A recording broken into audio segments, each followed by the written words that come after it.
Sunday coffee chat.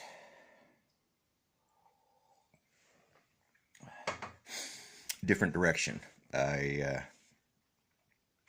For my buddies, minute.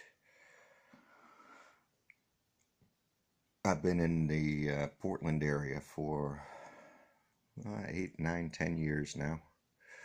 Been in the West Coast that long. And do a lot of walking, a lot of talking. Well, not a lot, but enough. So the other day, after an appointment downtown, I stopped by a fella on an electric scooter. Just said hello because I kind of recognized the persona, I suppose is the word for it.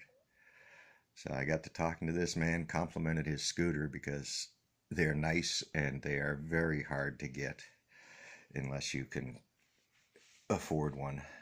But anyway, he'd waited 2 years for this electric scooter. He was very proud of it.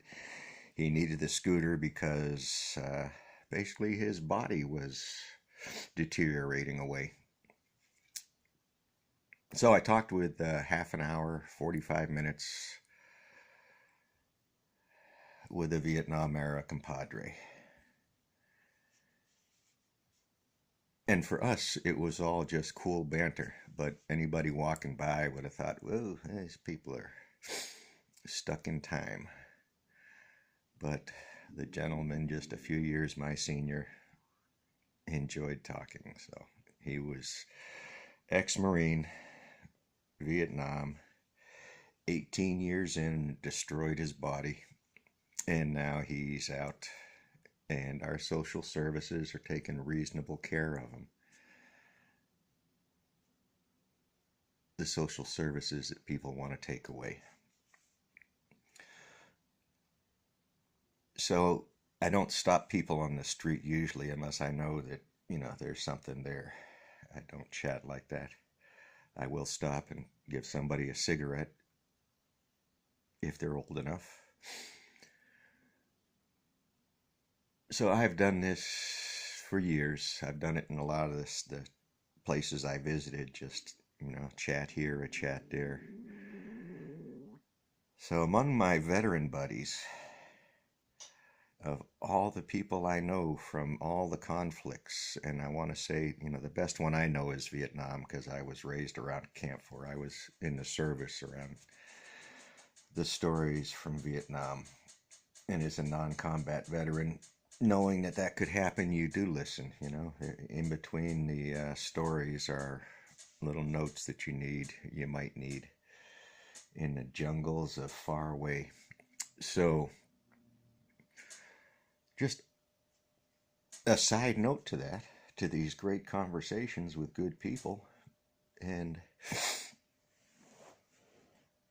what I've noticed is my most damaged friends come out of South American conflicts. They have the most turmoil, the most angst, and they are the most or the least likely to talk about their adventures down there in South America. So I've met the other side.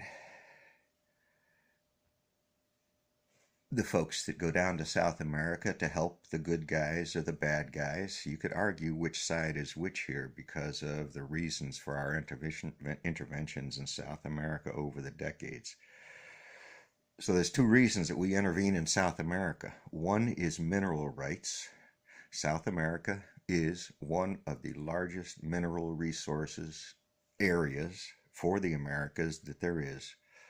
So they helped make our radios. They helped build our war machine. They helped feed our families. They grew our bananas. They grew our rubber that we had to have for tires. Goodyear tried to make a city down in South America. Interesting story.